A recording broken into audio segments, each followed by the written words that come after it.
Welcome to the ET Stand, the Cronulla Sharks fans podcast. You idiots, I'm just laughing at these clowns just trying to make faces at me in the background. On this episode of the ET Stand podcast, we are going to work out why, stop it, you idiots. We're going to try and work out what a dynasty is and if the Cronulla Sharks can ever build one of their own. We're just not content with one premier. These idiots in the background, I'm going to stop them from pulling faces at me. Let's just bring them in.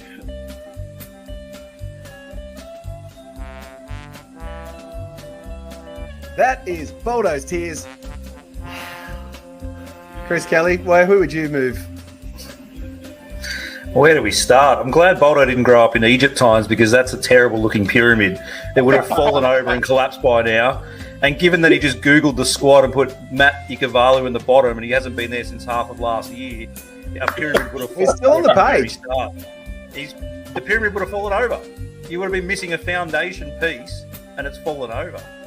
Maloney is still intercept. Away goes James Maloney. They're kicking him home, the Sharks fans. Maloney is there. Healy. It's Healy has scored on his departure day. Mitch Healy gets a try. The crowd have gone absolutely bereft. In amongst all of that, Lats had an awesome story about how awesome this Finau guy was, and then Boldo concludes it with like, yeah, Finucane, how good is he? And everyone's like, I don't even know who Finau is. I just assumed that Finau was the same guy as Finucane. Is that a different person? I didn't know that. Who the hell's Finau? wow. This is how flawed the tears are. He doesn't even know half. Boldo. This is where the tears bit comes into it. I'm listening to the car going, did my stream just like skip 30 seconds or something? Like, no, it was just Boldo just playing along. But anyway. Peachy, great ball to Campbell. He's away. Campbell to the 30-metre line. Now, Colin Best heading to the corner. Gets it back on the inside. Graham, they're over. Nick Graham has scored. 4 minutes into the game. And it's away. Here they are. Pryor. Can he get it there? Yes, he can. Matt Pryor, an unlikely first try scorer for the Sharks.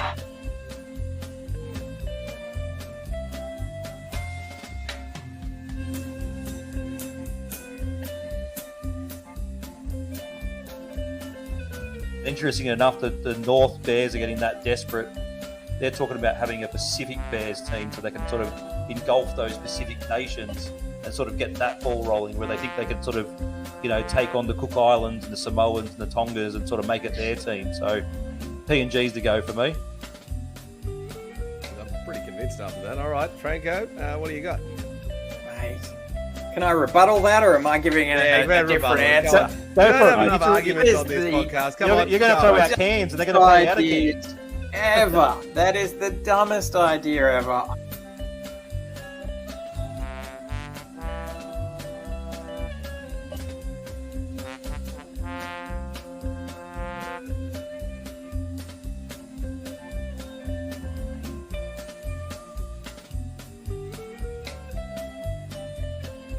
Townsend now calling the shots with Johnson off. They will go. Gallen, field goal. Paul Gallen, field goal. That is amazing. That is ridiculous.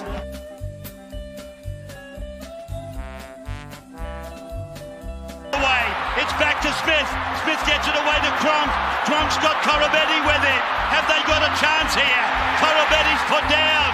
The siren sounds. Cronulla have won it. 14-12. You can turn the light out now. For over 50 years, people have come to see the Sharks play.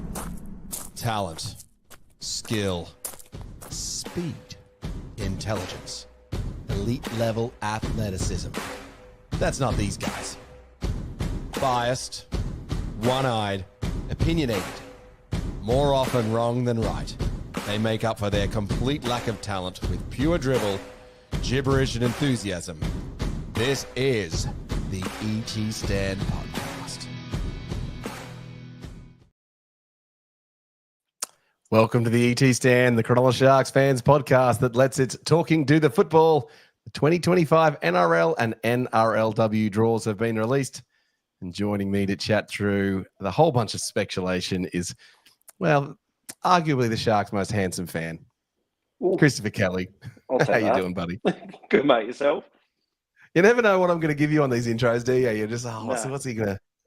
What's he going to hit me with tonight? What am I going to hit you with tonight? It's like, Cowboys coach, what do you think of your draw? No, not that indeed. So we're going to chat all things NRL draw and go through that, do a bit of a deep dive on that one. Probably spend 30 minutes or so talking about that, I think.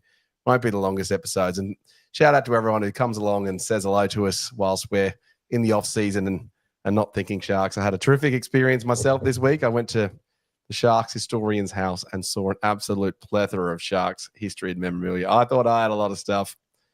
I got nothing. Do hit the like and subscribe button if you're new to the channel. We're live on YouTube and Facebook right now tonight as of Tuesday, 8:30 p.m., which is where we're all live, but we're also available on delay on all good audio platforms. A whole bunch of the Spotify, the most notable one.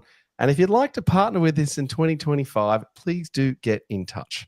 We're working on a deal with one of the local watering hole establishments to have a bunch of events and carry on and a few other things. So, Chris, let's get into, firstly, the comments of a few characters that have come in and said hello.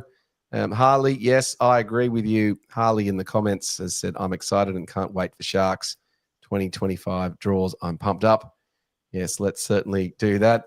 2.0 is through in the comments saying, is it the footy season yet? Let's see how good we truly are next year. Well, that indeed is a hard draw what we want. And then Harley's listing out a few of the matches for us. Harley, I've got some visuals. Coming up. So don't take away from, I love a little bit of visuals action. And what the hell are you still deciding, Boldo, whether to say that's game or at halftime? No, I'm deciding whether we want a hard draw or not. 2.0 is what I'm deciding. And g'day to you, Ashley. Evening indeed. G'day to you, mate. And then lastly, Sporting Music God has come through with a comment asking, can you review what old games will you do in 2025? And I can reveal that we're working on our 2025 list. And we're also working on a way to make some of the matches available for like a members section or something like that, Chris, because it's that way we can watch some of the old matches because there's not enough Shark stuff. There needs to be more Cronulla Sharks on YouTube and that sort of stuff, isn't it? Fox Sports lagging. No, well, they also take the matches down and then you try and find them in KO and then they're gone and all that sort of stuff. So it makes it hard for our reviews as well. So we try and find what we can. Yeah. If anyone has any suggestions now that the draw is out on matches that they would like to see Matthew Williams review as part of the Classic Cronulla Chronicles, do indeed send them through and we'll try to work those in. I certainly, for one, am going to make a few suggestions and we try to tie it to the team in the round. So we'll probably be looking for Panthers matches where the Sharks have opened up the season against the Panthers or perhaps played overseas matches. Black Cat. All right, Chris, what's your reaction to the initial draw? It came out, the whole bunch of social media stuff. What's your first thinking? Yeah, tough. There was, like I mentioned to you guys, a lot of travel going on in this schedule. Especially with round 0, our favourite round going to be round 1 over in Las Vegas over there at Allegiant Stadium. So yeah, a lot more travel. I'm sure we'll show later in the slides where we sort of sit and what was sort of predicted. But then again, that's going on last year's results where they predict how your draw was sort of put out and things like that. We sort of sat middle of the road, which we'll go through. But yeah, a lot of interesting games and like I said, a lot of travel. Well, we'll get into that and we'll have a look at that in a second. All right, well, let's bring up the slides that I've gone and thoughtfully tried to prepare. I've got to really get a different backdrop other than the picture of me too, but it's just the one that I seem to have. So it always seems to be a picture of bloody me. Not that I'm self-obsessed or anything. All right, so the Sharks open up, as we know, with a match against the Panthers in round 1 in Las Vegas. Then we are back what is it? Well, Chris, you're just smiling about that Las Vegas, aren't you? Oh, I love Vegas. Big plans for that, guys, hopefully. Round 2, obviously, the NRL really looked after us after travelling to Las Vegas as part of promoting the game in the US, and we come back and travel to Townsville. So thanks, NRL, for not accommodating a little home game we could have had probably in travelling to the US and then straight up to Townsville. So, well, it gets pretty very tough. Then we have the 2 home matches with Souths and the Bulldogs. And then you look at that, you've got Canberra, a home match against Manly in Perth. Yeah. And then Newcastle away. That's like some serious kilometres. Yeah. And then our favourite toilet bowl over at Leichhardt there. So, very, like I said, very tough because, like I said, we come back from Australia. There's obviously they gave us a little bit of a gap because we're round 0 technically. So we play a little bit earlier than the rest of the team. So there will be some rest in there. But Townsville, as you know, Boldo, is not an easy trip to travel up to. Motivated South Sydney coach Wayne Bennett team, Chris. New Wayne Bennett coming to Sydney, nice and close to them. Another fired-up Bulldogs team at Sharks, and then a Thursday night at Canberra. Please, no wonder we'll go into it. Ricky Stewart blowing up. We get a Thursday night down in Canberra. Terrible. Yeah, it's somewhat of a short turnaround that first. Very short. Look, you could see the Sharks losing to the Panthers. Tough travel to Cowboys. It inspired Bunnies. Bulldogs could start the season out on fire. We could be going to Canberra in all sorts of trouble. Could be all sorts. And then all sorts of trouble. Follow that and go home and then fly to Perth, which is in a completely different time zone over and play a Manly team, which we don't have great records against. We were sort of flogged into the back end of the year and then away to Newcastle up the freeway. So very tough. And then again, you got to Leichhardt, you sort of look at the Tigers based on last year, but the recruits they've pulled in Terrell May, Jerome Luai, Tigers are going to be good. Sonny Taruva, I see them. Old Royce Hunt going up against us. Like Tigers are going to improve out of sight, and we got to Leichhardt there. Their virtual unbeaten ground. We've got our pants flogged off us there this season. Very tough, and then we go to Brisbane in Magic Round. So. Yeah, so let's dive in on the Tigers. You would want the Tigers round 1 because Jerome Luai will not have put his stamp on the team yet. But by round 8, Jerome Luai is going to have worked out how these players work, and with Coruscant, they're going to be really difficult. So something for us to think about as we're going through this journey of looking at these teams. The Panthers will probably regress a little bit, but they'll still be good. Cowboys will be probably the same. Bunnies, they've got to be better because they were hopeless. They might be still working it out, though, the Bunnies. That's where you got to look at the hope. There's no Damien Cook there. They've got a few changes, like I said. But, Wayne Bennett comes in and sprinkles. They might be 0-2 by the time we face us. And, we just played teams in the form. So, tough. Raiders, I think, will go backwards. Raiders will go backwards. Manly, it just comes down to whether Turbo's injured. Turbo's injured, they're a gun team. If he's not, and maybe taking them on and as we know, Turbo typically does get injured just before the origin period. Yeah. So it's probably a good time to be taking them on. I think the Eels is an easy one to have in Magic Round, but what do we make of the Sharks being the home team at Magic Round? There's absolutely no advantage in being the home team in town for Magic Round. And the fact that we open it, so we're the first game, like I said, you look at our travel sort of run, we go onto a Friday night up at Brisbane. We're the 6 p.m. game, so we get a bit of a break there going to the Hoodoo place of Brookvale after that. But playing the Eels team, even then, they might have figured it out by then. They've got quite a few changes. Obviously, a lot of their old players have moved on in Gutho and RCG, and then a new coach in Jason Ryle. So he's going to be rubbish. Yeah, the Eels, they're going to take a bit of time, I think. They've got Lomax, that's about it. So the Eels go backwards, the Knights and the Raiders go backwards. Yep. Then you'd think the Seagulls are the same. What are the Storm? Yeah, Storm, there's not too many changes down there. Every single season, I say they're a bit parts team and they're sort of flying around with not much going on and not much depth. But you just, the Storm just keep storming. So who knows with that one? And that will be the state of origin curtain raiser in terms of that round against the Storm. As in selection week? The selection week. Yeah. Look, they don't get affected too much by Stormers. Obviously, it comes down to Munster and Harry Grant. They're very Kiwi heavy, so... maybe Paps. Look... He's out of favour, though, isn't he? Yeah, there's contract talks going on with him with a bit of distraction at the moment, so he might not even start there. It might be the Bulldogs at round 4. So watch this space on that. But yeah, we'll see what happens. We've got a few comments here, Chris. Firstly, 2.0's come and said that after 10 matches we'll be 9-2. So I don't know how he's managed to count that. I think he had us on all sorts at the start. And then after the first 12 matches, 2.0's got us 9-3. So get your comments in the comments. How do you think we're going to fare in those first 12 matches? Look, I think that's the end of the draw, and we'll look at that in a second, is a little bit weaker. I think 6-6 would be a good outcome, to be honest. Yeah, look, I think at least you said it before. Our advantage is we've probably got an established squad. You throw in AFB in there, and hopefully, fingers crossed, tap wood, there's no injuries running into it. We might play the first, Panthers. Cleary is 50-50, but probably wants to represent Penrith over in Vegas to show off his skills. But he is coming off that shoulder injury, so he's not really going to have an off season under his belt. Cows, they're hit and miss. Rabbits, they got one of the toughest draws of the season. Dogs, tough. Canberra, we like going down there. And like you said, depends on the health of Turbo. So we could be 0-6, we could be 6-0. It's just one of those things. It's not till you first watch those first couple of rounds that you really work out who's going to do something this season. So you saw South fell off a cliff. You saw the Warriors fall off a cliff as well. So a couple of teams might just fall right out of favour. You'd have to think that we're not falling off a cliff, though. The Sharks team's just too consistent. Yeah, I got black and white blue glasses on all the time. We're too consistent at the moment. It's probably defensively where I'd like to see us work in the off season. The Tigers will improve, but I don't think they're probably going to be spoilers throughout the season more than anything. So we'll just see what happens.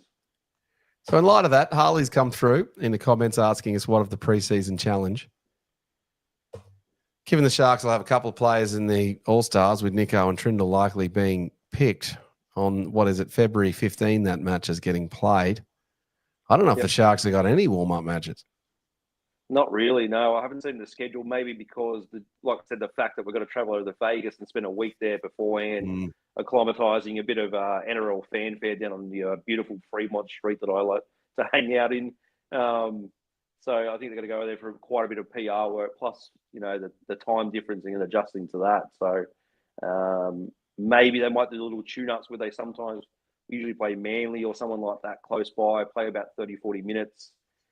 Maybe even more opposed sessions throughout the off season. So it seems like the season's just getting longer and longer, doesn't it? Like you're kicking off in March, they get their Christmas break, and they're talking about pre-season early January, and it just seems longer and longer each year.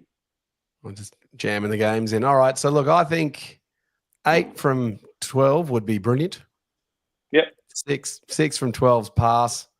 5 from 12, it's not disaster. Anything lower than that, and then getting a bit tough. Again, we'll go into the origin period, but that's where we don't get affected as much. Luckily, we don't really see many of our players getting picked up, given we're a better team than we are individuals. So that's where we might pick up that advantage. And like you spoke on, we'll go on the next slide after this and see where we sort of finish. But Roosters TBA, Boldo's favourite ground. So why is that? I was looking into that. The Roosters seem to have some problem with their stadium around that week.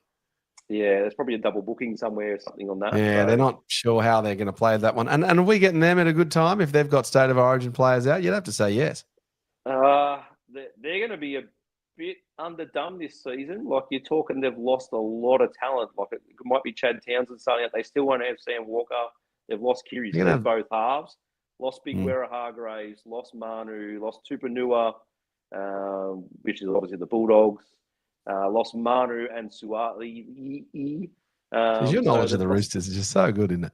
It's really good. So they've lost quite a lot of talent. Brandon Smith's probably still out at that stage as well. So they're actually really the Roosters are going backwards. They're going backwards, aren't they? And I think the only one I saw them maybe sneaking up in the back end is they picked up Ben Hunt. Obviously, the news came out today that he signed with the Broncos for 2 seasons.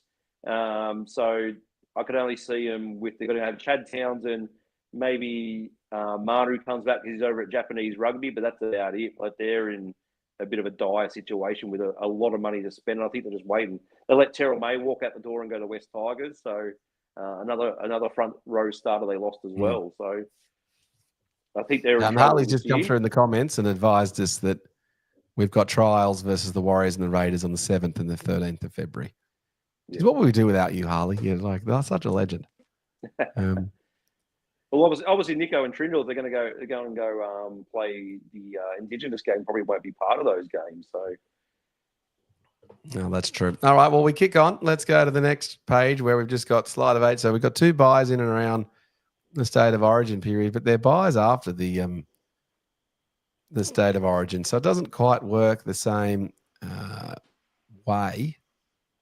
But yeah, playing the Broncos in and around State of Origin time is always good because they'll have all their players coming off that. That part of the draw is actually quite soft. yeah. So you can see we've got the Storm. They'll have a bunch of guys out. And then, like, this is where we should be kicking on. Like, we could win all of those games. All those games. Thanks again, the NRL, putting on a blockbuster local derby on a Thursday night at Shark Park. Well done for that. That's all for TV ratings, so it's quite terrible to give us that Thursday night. So advantage us for a home ground and things Yeah, but like we'll be that. missing our Origin guys, which may be nobody, especially if we're 6-6 out of those first 12 games. If we're 6-6, we won't have a single player. Yeah, that's right. So we might be full strength, which isn't a terrible spot to be in. I don't see the Dragons losing any representative players out of that either. So, well, they'll lose. Part team again. Val Holmes maybe be still running around. They'll lose Valentine. That's about it. Not Gutho. Yeah, so out of these ones, I think we can win 5 out of 6. Yep. Dolphins are definitely going to go backwards. Yep. There you go. 2.0's got us 14-4 after round 20. Geez, you're just, there we go. He's just so rose-coloured, blue, black and white goggles to Williams 2.0, isn't he? Oh, based on the last 3 years, we've been top 4 teams, so we really should be looking at that. We're actually adding a better player to our squad and should be going forward. Well, I guess there is that player additions video we did, and are we actually better off with Fanua Blake and dropping Jack Williams and Royce Hunt? You'd have to think the answer to that's probably yes. Yeah. All right, on to the next slide. Then we finish off the season. And then again, it's just a week ending to the draw. So, we should be winning a bunch of these matches as well. Yep. So hopefully the Rabbitohs are gone backwards. Cowboys at home, we should be able to deal with them. The Dragons away, but that's still for us. Shark Park at home. Those 2 Titans and Newcastle matches, they're NRLW doubleheaders. Yep. And then look at that. We got the Bulldogs in round 27 at Homebush at Accor Stadium. Yeah. And a bye leading into that. So that's quite a good end of the season. So I quite like the tough start to the season. Yeah. And so that brings me to one of my big discussion points, Chris, is there's often been criticised, the Sharks, they just do well because they have a weak draw. I think we want to have a harder draw. It's you see it in the NFL with the NFC, what is it, the NFC West? The West, yeah, West. With the Cardinals and the LA Rams and the 49ers and whoever the damn other team is. 49ers, Rams, Cardinals and Seahawks. And the Seahawks. Yeah, they're all good teams. And so as a result, and it's also AFC North as well. So in the NFL, you just have the better teams playing against each other more regularly. So therefore, they just perform better. And this is one of the problems we've got. We need these big matches just to build the experience. And we had that a little bit last season. So here we go, 2.0. NFC North, lad. The West is trash this year. Yeah, maybe. Maybe. So look, I just think the Sharks, we've got to be ending with a tough, with a strong end of season. Do you sign up to my theory of want the harder draw, Chris? I want it spread out evenly. I quite like what we had at, the back end here. Might be a few tough games of teams battling for top 8 spots. But I'd like to filter in a couple. I'd prefer to have maybe in this back end a Penrith, a Melbourne somewhere in this back end to sort of get ready for a semi-final. If you're playing round 24, round 26, you want to play one of those tougher opponents, which might be the Bulldogs. They might be one of our top 8 components. The rest of the teams, given what they've got and what they're competing for, I don't see them really pushing us. So it's probably the Dogs of the last round. And then that's what we saw with playing Manly. At the back end, I thought we're going to rest everyone. the Dogs might be in the same situation. It might be a bit of a null and void game. So we'll see what happens. Might be. Tomo's come through in the comments saying, good to have a final game at Homebush prior to the finals. Yep. Tomo, we talk about that. We talk about playing in that big stadium and getting used to it. Just so we can then take a home semi-final to Shark Park and play in front of nobody and none of us can get tickets. No. All right, on to the next. So a couple of discussion points. And look, a few people have called this out. Here are the teams that we play once. And here are the teams that we play twice. I think we're certainly pleased. Let's look at the ones we're happy about. We'd be happy to play the Panthers once, the Roosters once. The Roosters, like I said, I think they're going way backwards. It's probably the Broncos I'm happy to play once, given what they've recruited. Nah. Maguire's no good. Oh, come on. They just signed Ben Hunt. Nah, Maguire's no good. He's no good. Haven't you seen that West Tigers buddy documentary? Oh, that's the West. The West Tigers are always in a game. Okay.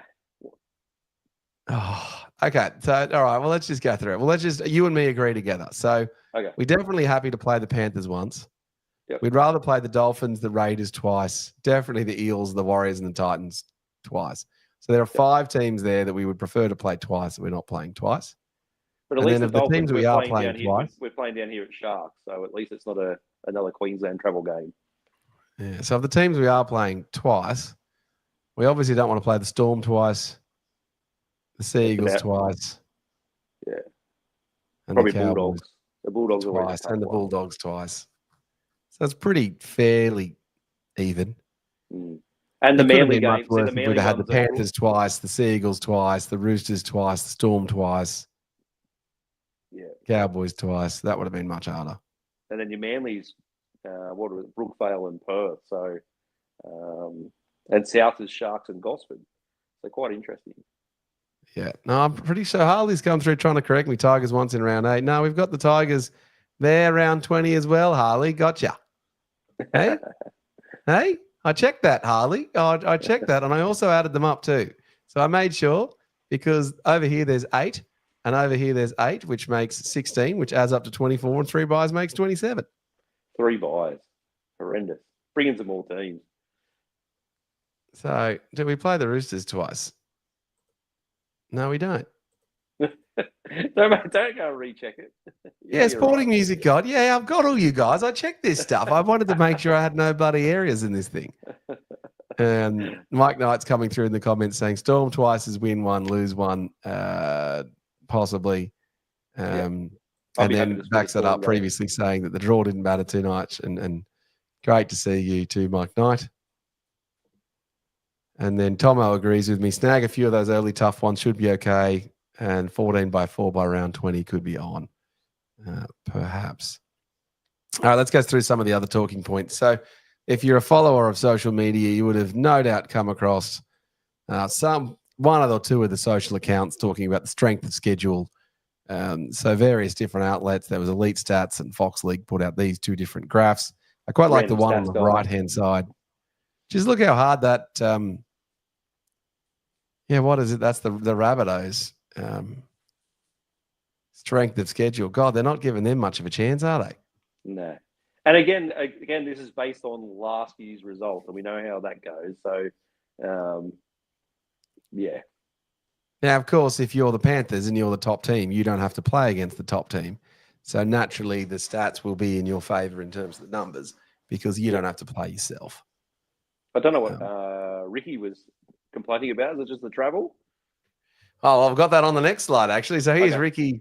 Here's Ricky Stewart here. It's the most imbalanced draw that I've had since I started coaching. It smells of, oh, well, it's only the Raiders. And I guess maybe he's complaining about how far the Raiders have to travel. That's going to be every single season, isn't it? Well, you're a regional teammate, so what do you expect? Yeah. And then you've got the Sharkies have got a massive amount of travel, but obviously they've got the Las Vegas trip that's in that. So the Sharks, look, that's not surprising. You've got regional teams, the Warriors, the Raiders, and the Cowboys. Then you've got the 2 Sydney teams that are traveling to Vegas. Then you've got Melbourne, the Dolphins, and the Broncos, and then the Titans. So you've got the Brisbane teams, don't have to travel quite as much. And then you've got all the Sydney teams. So what did you expect, Ricky Stewart, mate? That's what's going to happen. You probably wanted maybe Newcastle sort of style because that's another regional team and they're a bit down the lower end. But This is what happens. Yeah, look at this. And apparently they've got the easiest strength of schedule. They're just traveling the most kilometres. So bloody whinging be much. So the Sharks have got what? The 1, 2, 3, 4, sixth hardest draw. I think that's probably where we want to be. I haven't looked specifically into the Rabbitohs draw. But look, they've got us twice, so that probably explains why they've got the hard draw. So they must be playing the top 4 twice again. They obviously play the Roosters twice every year because that's the big money maker for the NRL. But like I said, I think they're going backwards, so you probably add them 2 spots higher than that. Yeah, that's true.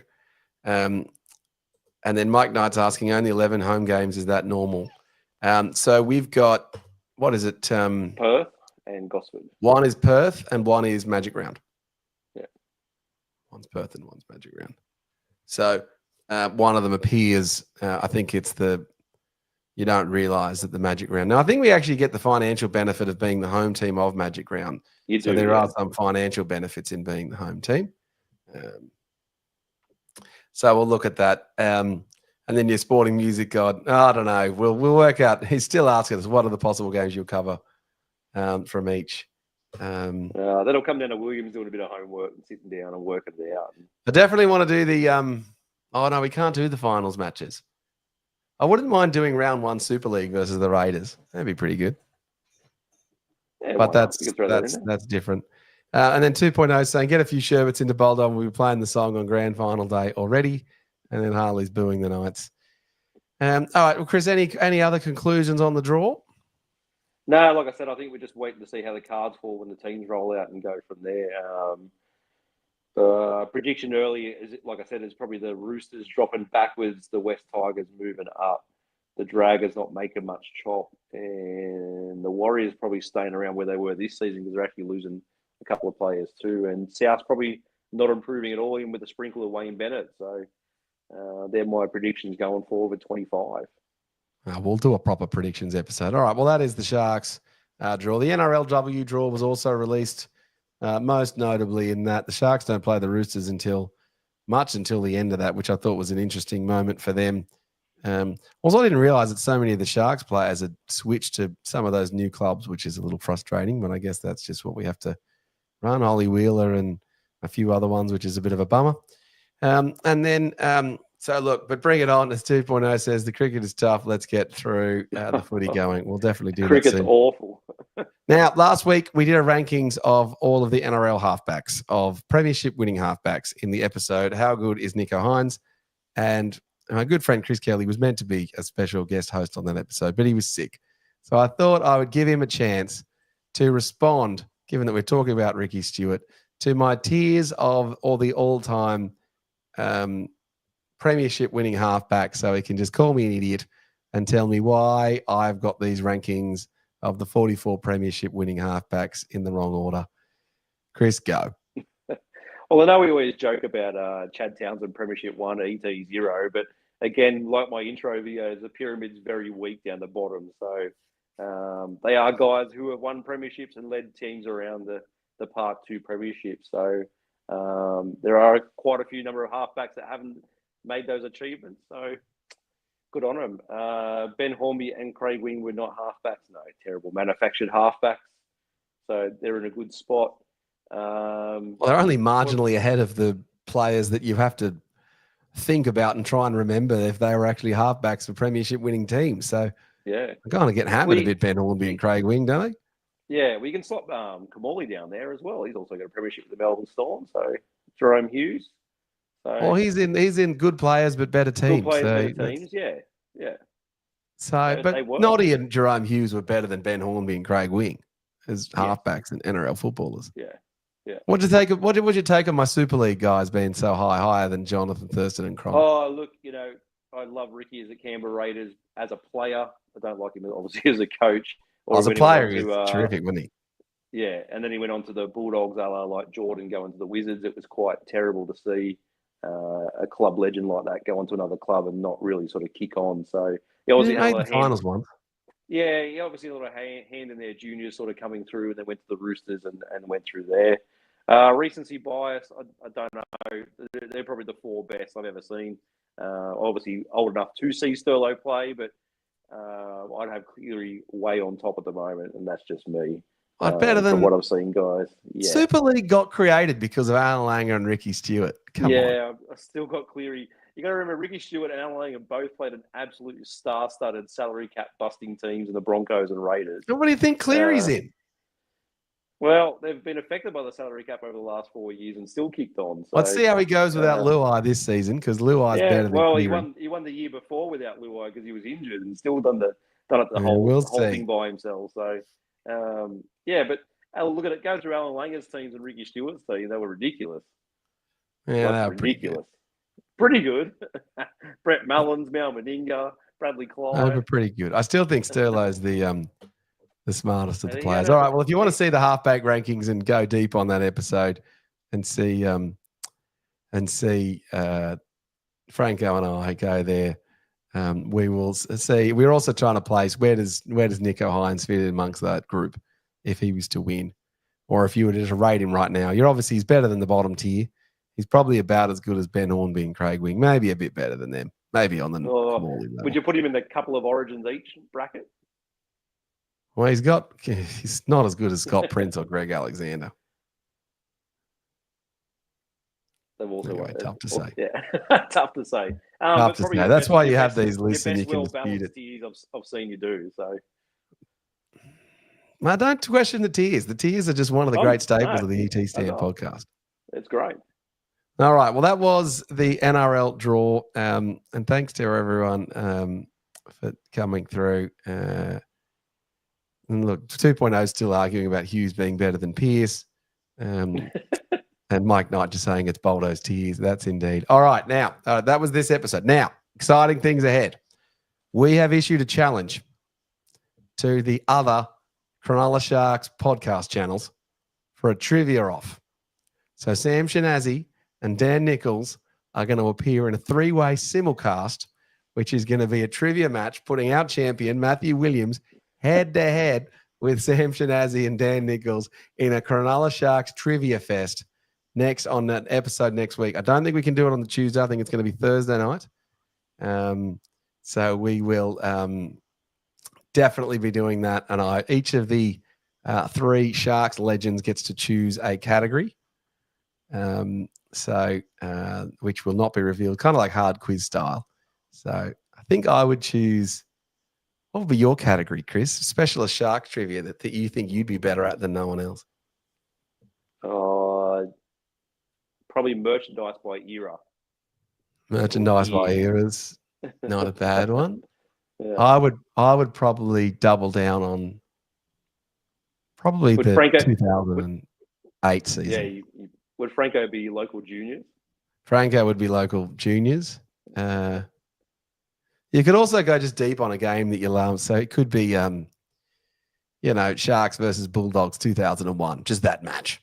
Yeah. Just go deep on that. Now, did you borrow some valuable questions off our historian? Oh, I've got some stuff coming from the historian that's coming, so that'll be very good. So I'm putting together trivia, and it's fully above board. So don't worry, I'm not going to cheat. So Williams wins. If anything, I probably would cheat so that Williams didn't win.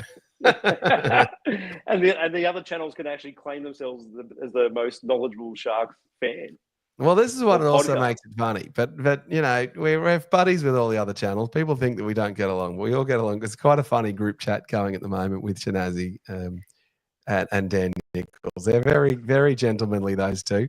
We're all fans of the same team, guys. That's what it's all about. Well, the funny thing is that other channels on other teams, they all just hate each other. Like those West Tigers guys, they just can't stand each other, whereas we're actually pals. So that'll be terrific fun. And then Franco's got an episode planned for us next week. And then Franco's got caught up with work this week. So that's why you got stuck with me. It was going to be Chris and me. I was going to be Chris with Franco, but instead you're stuck with me. So other than that, that was everything. Anything else from you, Chris, on this quick, short, sharp episode of the ET Stand? No, let's just get fired up for Vegas. Yeah. We got to do that. Get your memberships happening. The memberships are all on sale to the general public now. So if you haven't fixed it, everyone should have auto-renewed from last season. So you got to fix up your names and then get amongst some great sales on at the Shark store for Christmas. Anyone wants to jump on, go and have a look. Some good sales on there. Yeah, of course, you just merchandise and all that sort of stuff. I already got something already. Yeah, of course you do. All right, that was the ET Stand. We will see you guys 8:30 next week for an episode with Franco, and then Thursday next week we will have the Trivia Challenge. Who is the most knowledgeable Sharks podcast host not named David Bolderman? We will see you guys next time on the ET Stand. Hit the like and subscribe button if you're new. Up the Sharks. For over 50 years, people have come to see the Sharks play. Talent, skill, speed, intelligence, elite level athleticism. That's not these guys. Biased, one-eyed, opinionated, more often wrong than right. They make up for their complete lack of talent with pure dribble, gibberish, and enthusiasm. This is the ET Stand Podcast.